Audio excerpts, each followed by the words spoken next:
Hey everybody, welcome to the NintendoFever podcast. This is episode 96. I am your host, Anthony, and tonight I have with me Ryan. Hello, hello. And as always, we will start off with our year in gaming, 96. So, any guesses? Well, you lived it. You should know. This is the year of the N64? Absolutely, it's the year of the N64. Also the year of the Tamagotchi Virtual Pet. And the Sega Model 3 and arcade system board.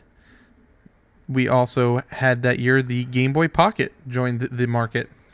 I just know it as the year of the Super Mario 64. Yeah, I guess you could say. Also, Diablo launched that year. Did it really? Yes, it did. There was some other... I'm just going to look for basically the most notable games through here. So Tomb Raider launched that year. Donkey Kong Country 3 launched that year. That had to be one of the last Super Nintendo games. It was one of the, if not the last. Yeah, that was... Well, no, there was another one later that year, Terranigma. I don't know what that is. Not sure. But, yeah, so... Oh, okay, it's the sequel to a spiritual successor to Illusion of Gaia. I would actually like to play that. Oh, really? Yeah, I enjoyed Illusion of Gaia, so that would be nice to play that. I didn't even know they made a spiritual successor to it, to be honest with you. You had Killer Instinct Gold that year. The first Tomb Raider game launched that year. Command & Conquer Red Alert. Mario 64, of course. Pilot Wings 64. Oh, yeah. Revelations Persona launched that year. Persona launched that year? No, it was a spin-off. Okay. But still. Oh, no. It was the first game of the Persona series, which was a spin-off of the Megami Tensei series. So, yes, that was the first Persona game was that year. The first Metal Slug game launched that year. Well, speaking of Metal Slug, just launched today on the virtual on the virtual console. Yes. Yeah. No, not the virtual console. Sorta. It's the Neo Geo Virtual Console. The first Time Crisis game also launched that year, as well as the first Resident Evil game. What a crazy year in gaming. Yeah. Faux show. So, let's go over the news over the last week. So, since we last talked here on the podcast, let's first of all start with, did you purchase anything? Did you get any games for any system, not just Nintendo? Well, I ended up purchasing Has-Been Heroes for the Switch. I ended up purchasing Snake Pass. And I actually found at the store called Five and Below, they had Battleborn for $5. And that was both, PS4 and Xbox One? Both, yes. Nice. So I got Snake Pass, and since I have the EA Access Pass, I also downloaded NHL 17, which I'm super stoked to get in there and play. And they also had Zuma's Revenge today added to the vault. So I was able to download that as well. Yeah, Zuma's always fun. Yeah, Zuma's a fun game. But yeah, that was mine. We'll talk a little bit later about the indie games that launched on the Nintendo console, and we'll give you our thoughts on it. But we're going to go over the news for the past week. So Nintendo announced that Super Mario Run didn't meet their expectations, their sales expectations, which I kind of expected. I didn't think it was going to sell that well, being on the mobile platform, and being that mobile games are normally what's the word I'm looking for? Kind of like pay as you go. Well, I'm kind of wondering what their expectations really were. I think they were thinking that it was gonna, at $10, it was gonna sell like a Nintendo game would sell with the user base that iPhones and Androids have. I guess that's a different market. For some reason, people on cell phones just love to do microtransactions.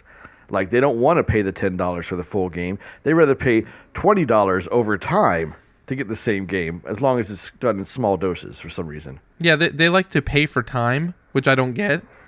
Right. But I don't know. That's neither here nor there. That's a whole podcast discussion in itself. I personally am with you on that. I don't get it. I would rather pay $10 and never have to pay another dime into the game and get a full game than 2 months down the line, if I want to save 4 hours of my time, I have to drop like $5 to get gems. I'm good. Like, to me, like, that's stupid. It makes no sense. To me, it doesn't either, but I'm not a big phone gamer, to be honest with you. So another bit of news that's not really a shock. GameStop executive said that the Breath of the Wild has about a 1-to-1 attach ratio. on the Switch. Which I mean, that's not really a shock to me. No, I mean, really, if you're buying a Switch, you're buying it for Breath of the Wild. Yeah, exactly. I mean, you might get Snipper Clips, you might get Bomberman, but those are secondary. You're gonna get you're gonna get Breath of the Wild for first and foremost. I would think so. I mean, unless you're a huge 1-2 Switch fan or something. Or a huge Bomberman fan. I don't know. I just again, I don't really see anything. I mean, when Mario Kart drops, you're going to see that rate go down because people will buy the system just for Mario Kart because it's Mario Kart. Oh, yeah, I'm double dipping. I mean, I had it on the Wii U, but I'm definitely buying it for the Switch. Oh, yeah, absolutely. I'm going to get it on Switch too because the battle mode sells me alone. Yeah, absolutely. Nintendo did say they're shipping out more Wii consoles this week. I already seen some today. I got a couple alerts that Amazon. More Switch consoles? Yeah. What did I say? I think you said Wii consoles. Oh, my bad. I meant Switch consoles. But I did see some pop up on Amazon today. So they were for Prime members. But I would definitely keep an eye out for them as it goes through the weekend and stuff because they're definitely becoming more available. And now, were they bundled? Or was it just the Switch console? The Amazon ones were not bundled. They did have ones from Walmart earlier that were online they lasted like 5 minutes. Those were they were called family bundles. I think 1-2 Switch came with it, and I'm not sure if anything else did. But yeah, the ones from Amazon were the $2.99 ones, so you can get you could just get the base core package. Cool. They let's see, what other news was there? I know Reggie said that E3 is going to be pretty big. Yes, they did announce that they were going to have a huge E3 showing, but I mean that's I was going to say, what is he supposed to say? E3 is going to be very mediocre. Yeah, speaking of Reggie, it was his 56th birthday over the past week, so Very nice. over the weekend. Yeah, so happy birthday, Reg! Happy birthday to Reggie, the Reginator. Yep, his body is ready.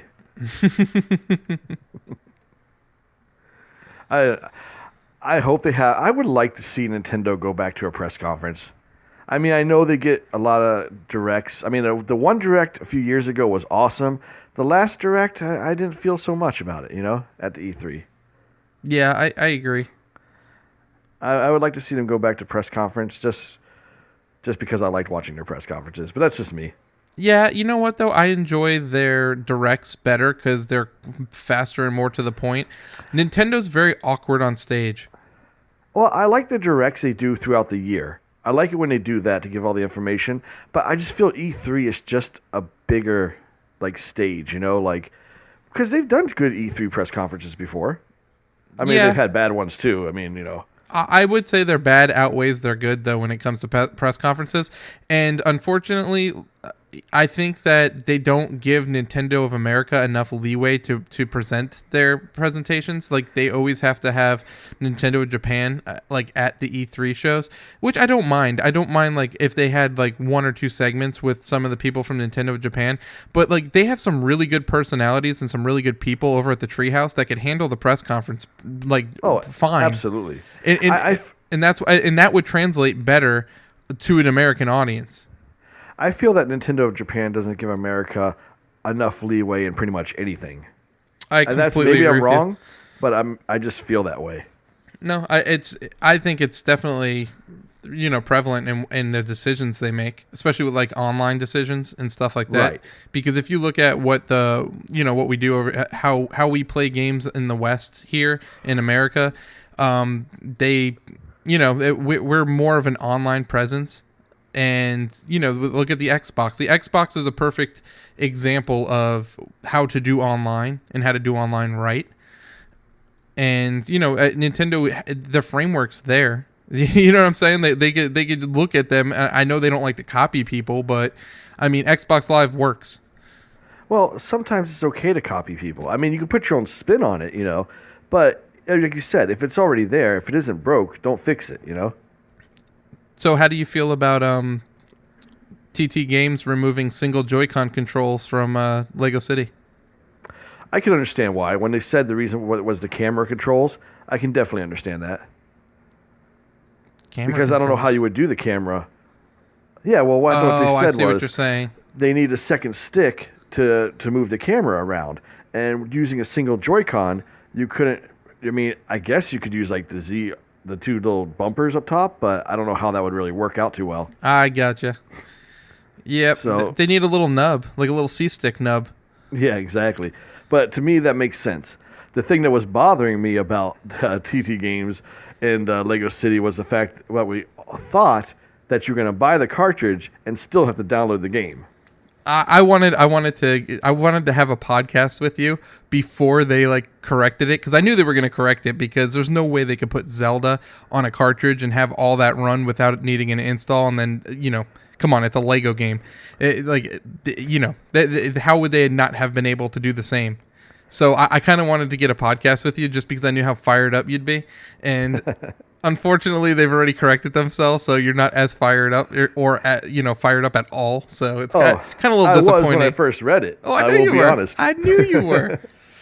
So did you play any Splatoon 2 over the weekend? Oh, absolutely. What do you think? I liked it. I mean, I liked Splatoon 1, but I do like the dualies. And I like the fact you can actually roll out of the way. I think that was really cool. They added those. I mean, honestly, it felt a lot like Splatoon 1, so I don't see a huge difference yet. But I mean, maybe when the full game comes out with the other extra stuff they're adding on to it. I'm hoping that like teams like come out of the box this time instead of waiting 2 months.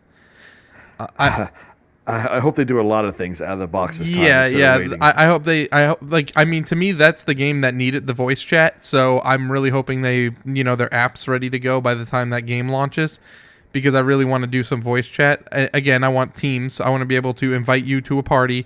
Me, you, and whoever else can party up and go play against other people. I kind of hope the single player is a little bit better than what it was. Yeah, at this point, I mean, Nintendo has to have it out of the box ready for online like that. It would be a total dropping the ball if they don't. Yeah, that's how I feel. Would you pick up Super Meat Boy Forever if it comes to the Switch? I don't know. I have it on PlayStation 4. I don't know if I really need it on the Switch. Yeah, but isn't it a new one, Super Meat Boy Forever? Is it? I mean, again, I'd have to see what it's all about. How much are they charging for it? I don't know. I would wait. I would say it's a new game. No, it is a new game. There you go. It's a brand new game, and they said it might come to the Switch. Really? Yes. Well, it's a good title. I mean, I enjoyed the first one as hard as it was. Yeah, exactly. So, again, we'll see. Other stuff coming out for Switch. Have you seen any of the cool custom-made docks they've had for the Switch? Oh, they got some really cool custom-made docks. Yeah, the N64 one was really neat. Yeah, it was. That one, they had a Famicom one. I don't know. People go on the internet. They get all creative with stuff like that. I've seen some creative socks, too. I've seen Minecraft, the Wii U edition, got a couple of upgrades. I think they added Power Ranger skins. They got a Glide minigame. Yes, we'll still talk a little bit about the Wii U here and there. Well, of course. I don't really know much else on the Wii U. I mean, after Zelda, I don't think there's anything else even launched by third parties. Is there? Coming out for Wii U? Nah, I don't. Not that I know of. So it's pretty much dead in the water at this point. Yeah, they had a new firmware update for the Switch. I think it was just stability. I'm guessing it just like eliminated any homebrew stuff. That's what I'm guessing. Yeah, stability update. That's fine. Yeah, I'm waiting for that big online update. Yeah, I agree with that. I think Mario Kart has to be when that happens. Well, Mario Kart better have it where I can invite friends. I'm a little disappointed in the whole friend thing on the Switch, to be honest. It's really kind of generic. Like, okay, if I'm online and you're playing a game, I can see that you're playing a game, but I can't send you a message. I can't send you an invite. I can't do anything like that. I really think everything right now on the Switch is pretty generic. Yeah, the online stuff's generic. The folder, or not even the folders. The main home screen's generic. The eShop's generic. I'm hoping that they have like stuff planned around the corner, because the eShop, if they keep releasing a lot of games, it's going to be tough to search for anything in there. Yeah, you're right. The eShop needs an overhaul. I actually don't mind the UI though on the Switch. It reminds me a lot of the PlayStation 4's UI, which I really don't mind. Yeah, very clean. They very need simple. folders. Well, yes, eventually they're definitely going to need folders. Because once I heard once you hit like 12 games, then you get like a little library button that you can see anything else that's not in there. I haven't So reached that point yet, yeah, so Pocket but I'm sure Rumble, it's coming. Pocket Rumble got delayed. Yep. I'm interested to try it. I don't know if I'll buy it, but I'm interested to try it. Yeah, I would like to try it. I think Jeff's gonna get it, so I'll probably play it on his. Well, Jeff but gets everything. That's true. That's very true.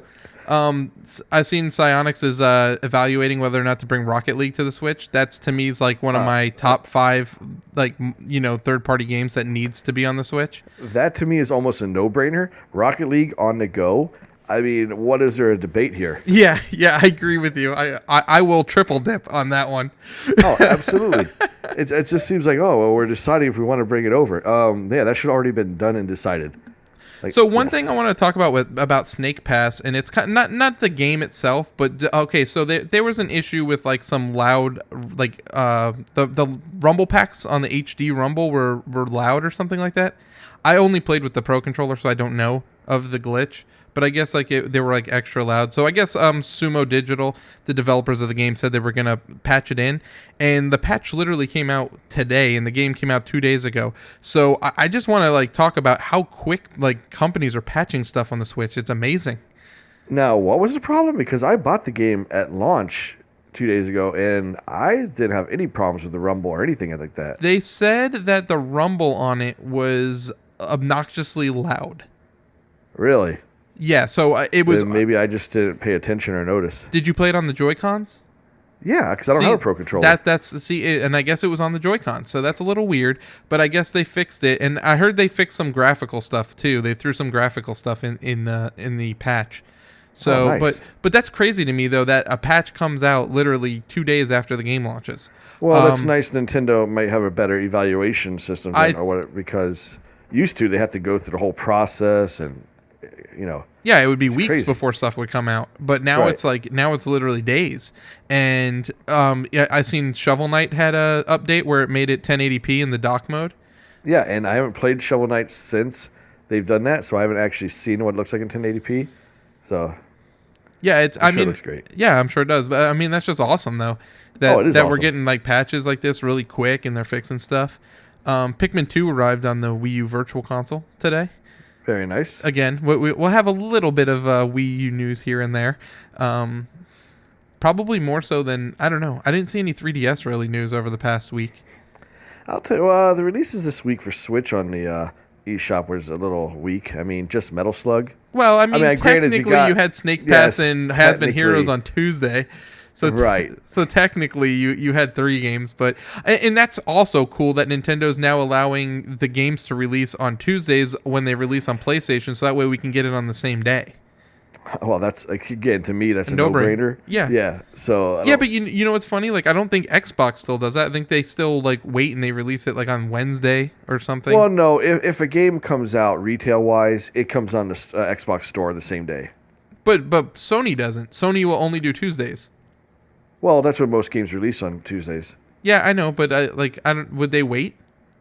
No, if a game came out retail, say it came out on Friday, it would be on the PlayStation Store Friday as well. Okay, yeah, but it's only like the indies that come out are scheduled for like their particular release day. But that is something new though that's something new to Nintendo systems. Yeah, because they I think before they like made you come out on Thursdays. Which is Nintendo's like ultimate control issues for some reason. Yeah, but they're loosening up, and which is good. Yes, I agree. And Jackbox Party 3 pack is coming on April 13th to the Switch. Oh, if I didn't just buy that for PS4, I would be excited. Oh man, but okay. So let's talk a little bit about Snake Pass and Has Been Heroes. I'll let you start off with Has Been Heroes because I haven't played it. Has Been Heroes. Let's see. Very, very frustratingly hard, but amazing. Like, I don't know. I can't put it down. It's so hard, but it keeps me going because I have this determination that I'm going to beat this level. Like, and they throw so much at you for it. And really what it is, it's really a strategy game because the battles are not extremely fast-paced because there's a lot of pausing, so you can actually think out strategically your next move because you get 3 characters, a warrior, a rogue, and a mage. And each one has different hits. Like the warrior only hits once, the rogue hits 3 times, and the mage hits twice. Well, enemies you can see their life bar and they have a stamina bar, and their stamina bar is broken up into like 3 dots or 4 dots or 2 dots. So basically, how it works is, if your rogue hits 3 and you hit on a 3-dot stamina of an enemy, it'll stun them, so they can't move. And then you have to pull in like your warrior, the heavy hitter, to whack them, so it takes much damage off their life bar. But say it has like 2 stamina bars for the enemy. Your warrior hits 3 times, and what happens is it hits twice to knock the stamina down, but that third hit knocks them back, so they keep pursuing you. It doesn't stun them. So there's a lot of switching, and it's very, very strategic. Heavy strategy, heavy on the challenge. I still have yet to beat a boss, and I've been playing it like crazy. That's awesome. Yeah. But I'm going to say, it's not for everybody. I'm going to just lay it out there right there. I will try it next time we hang out, but I'm hesitant to pay $20 for it. I'm hesitant to pay it only because I don't know if I'm going to like it. So if I got to play it and I liked it, that would be a different story. I will say $20 was a good price, because if I paid more than $20, I might be upset, but I'm okay with $20. Yeah. And that's probably the max I'm okay with at that point. So Snake Pass is a 3D puzzler that kind of looks like, I would say the game I'd closest resemble it to is Viva Pinata. That's color-wise and stuff, yeah. Yeah, I would say it looks like it looks like Mm-hmm. Viva Pinata, but it's a puzzle game. You control a snake, so it's kind of like a platforming game with no jumping, because obviously the snakes can't jump, but you can slither up things. They have like bamboo sticks that you can slither up, and you have to collect basically water droplets and coins. And then to exit each level, you have to collect some keystones.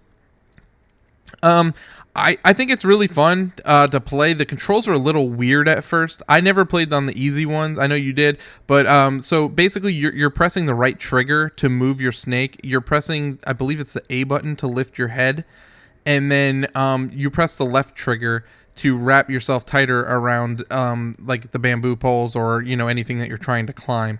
Yeah, and then you're moving with the stick. So it's a lot, like 4 things all at one time. Yeah. And it's a little confusing at first. I let my daughter play it. She was getting really confused with what to do and how to move.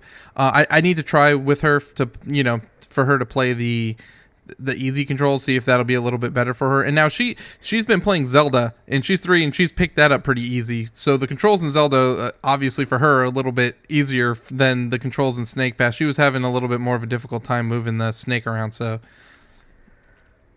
Yeah, I mean, honestly, I switched to easy controls just because if I want to move my character, I don't mind using the stick, and it eliminates the right trigger.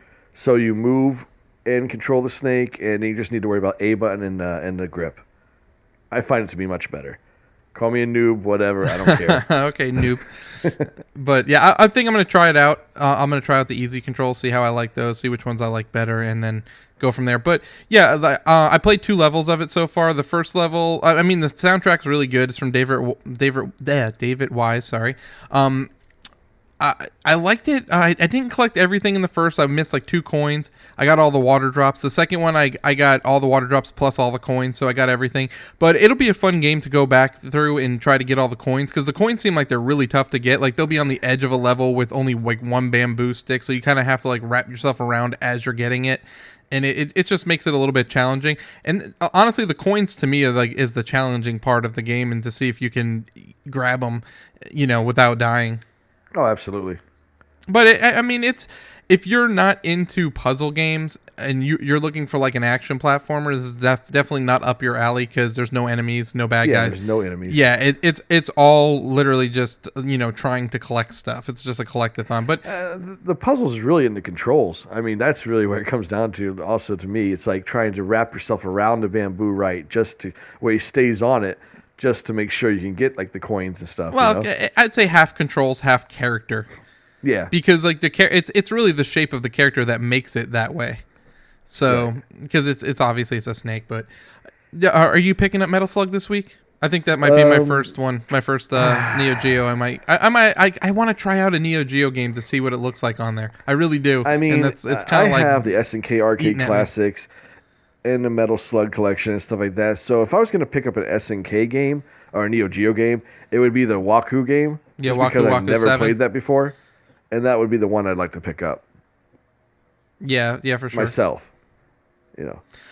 Yeah, I'm just like such a Metal Slug nut that like I love Metal Slug, so I wouldn't mind picking it up just to have it, and I really want to see what one of the Neo Geo games look like on the Switch, so it would kind of kill two birds with one stone. You know, it's True. pretty funny. I was looking at Neo Geo game, or not Neo Geo, but Metal Slug games. You know, they made this like really horrible like third person shooter Metal Slug game for the PS2. It only came out in Japan. I was to say I've never seen a Metal Slug third-person shooter. Oh my god, it is so terrible looking. Like it looks like the graphics. It's a PS2 game, but it like the graphics look like as bad as like Ocarina of Time. Not saying that Ocarina of Time looked bad, but it looks like an N64 game basically. Right, And but on PS2, it shouldn't look like that. yeah, exactly. But it's so funny though. I was watching gameplay and he's like literally shooting at two enemies. I'm like, isn't this supposed to be Metal Slug? It's like you're supposed to be like hundreds of enemies. But yeah, I was like, I'm like, no wonder. Like, I guess it tanks so bad in Japan that they decided not to bring it to America. Wow, that's something to look up. Yeah, you know what? I'll find gameplay of it and I'll put it on the podcast so everybody can watch how amazing it is. Yeah, amazing. All right, so let's get to the Nintendo Fever book club, and we'll finish up Zelda. We won't spoil the final battle with Ganon.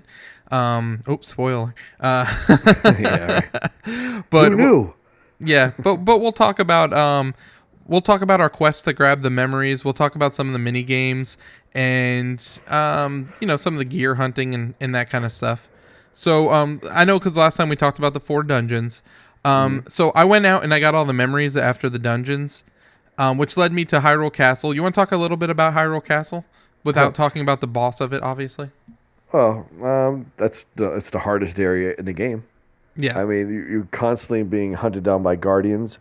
I mean, they have like turrets. Yeah, it's definitely the hardest area to maneuver through. That memory was probably the hardest one to get. Oh yeah, absolutely. It's a nice little path up to Ganon there. But by that time, you should have at least the Master Sword in 13 hearts, 2 bars of stamina. So it makes that part makes it a little easier. You probably have upgraded your armor at that point. I hope so. Yeah, Because if you haven't, you need to. Yeah. So in all in the game, there's 4 fairy fountains, and each one of them lets you upgrade your armor. +1, I guess you could say. And by the time you get the 4th one unlocked, which costs a ridiculous 10,000 rupees, you can upgrade for a 4th time, and it makes you pretty strong though. It definitely helps you out. But yeah, 10,000 rupees is pretty ridiculous. Yeah, lots of snowballing. Yes, snow bowling is where it's at. If you don't know where that is, in the Northwest Territory, there is a tower there. Warp to the tower, and there's a cabin right below it, and that's where snow bowling is. If you get good enough at it, you can get about 300 rupees every single time. Yep. So I have about 5,000 now from doing that. I just went there and rupee farmed for a little bit. Did you get any of the scales or the horns or anything from the dragons to upgrade your equipment? I did not fight a dragon. Well, you don't fight them. Oh, you don't? No, I saw one flying around, but I didn't go near it because I just didn't want to die. You just get no. They don't even attack you. You just Really? You just need to use your power to fly from the Ritos, and once you're up there, you can shoot them with an arrow, or you can shoot them in the face or on the scales, and depending on where you shoot them, that's what falls to the ground, and then you go to the ground and you pick it up, so you can get like a horn or like a fang or a scale, and then you use that to upgrade your armor. No kidding. Yep. Did you do any of the labyrinths? I attempted to get to one, but that was earlier on in the game, and I never got a chance to go back to it. Okay, so I went through and I beat all the 3 labyrinths. If you don't know what the labyrinths are, let me start there. They're like mazes, and you have to figure out how to basically get through the maze and get to the shrine in each maze.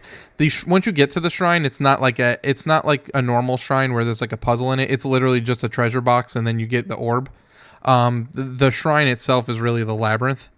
But yeah, so that's how you get the barbarian armor if you're curious, and that ups your attack. Nice. So if you get all 3 pieces of it, it ups your attack by 3.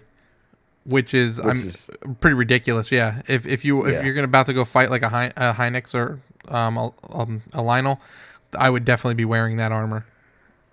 Not only does it up your attack, it's actually pretty strong too for your defense. I gotta say, like, if you go online, you can see a lot of like secrets and stuff that do unlockables and stuff in the game. Nintendo kind of threw everything in there. Oh yeah, I'm like currently I'm like shrine farming and I'm armor farming right now. Like that's really what I'm doing. I'm just going through, I'm getting all the shrines. So I'm doing all the shrine quests and everything, and then I'm going around just like collecting all the armor.